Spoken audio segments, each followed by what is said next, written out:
सुदूर पहाड़ों के बीच बसा एक गांव था जिसका नाम था काली गांव। इस गांव में रात के समय अजीब घटनाएं होती थी।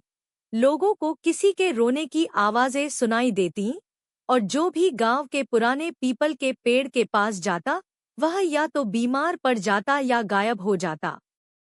राज एक साहसी युवक था जिसे इन भूतिया कहानियों पर भरोसा नहीं था। उसने तय किया कि वह इस रहस्य का पर्दाफाश करेगा। गांव वालों ने उसे मना किया, लेकिन उसने किसी की नहीं सुनी और आधी रात को पीपल के पेड़ के पास पहुंच गया। जैसे ही वह वहां पहुंचा, एक ठंडी हवा का झोंका आया और उसकी मोमबत्ती बुझ गई। तभी उसे एक औरत की कराहने की आवाज सुनाई दी। जब उसने टॉर्च जलाई तो सामने एक सफेद कपड़ों में लिपटी हुई छाया खड़ी थी।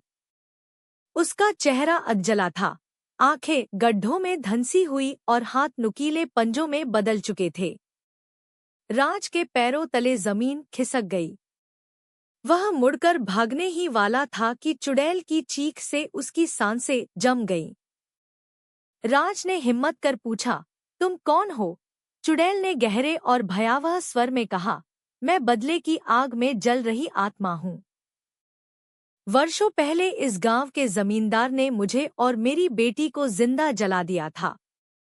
मेरी आत्मा तभी शांति पाएगी जब वह पापी की आखिरी निशानी भी खत्म हो जाएगी।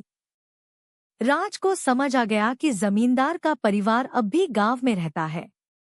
अगली सुबह राज ने गांव वालों को सारी बात बताई, लेकिन इससे पहले कि वे कुछ कर पाते, जमींदार के आखिरी वंशज, जो गांव के मुखिया था, अपने घर में मृत पाया गया। उसकी लाश बुरी तरह जली हुई थी और दीवार पर खून से लिखा था, अब मुझे शांति मिल गई। उसके बाद गांव में फिर कभी किसी ने रोने की आवाज नहीं सुनी और पीपल का पेड़ भी अचानक सूख गया। पर यह रहस्य आज भी बरकरार है। क्या सच में वह आत्मा मुक्त हो गई थी या कोई और अब भी वहां भटक रहा है? गांव का मुखिया अचानक जलकर कैसे मर गया?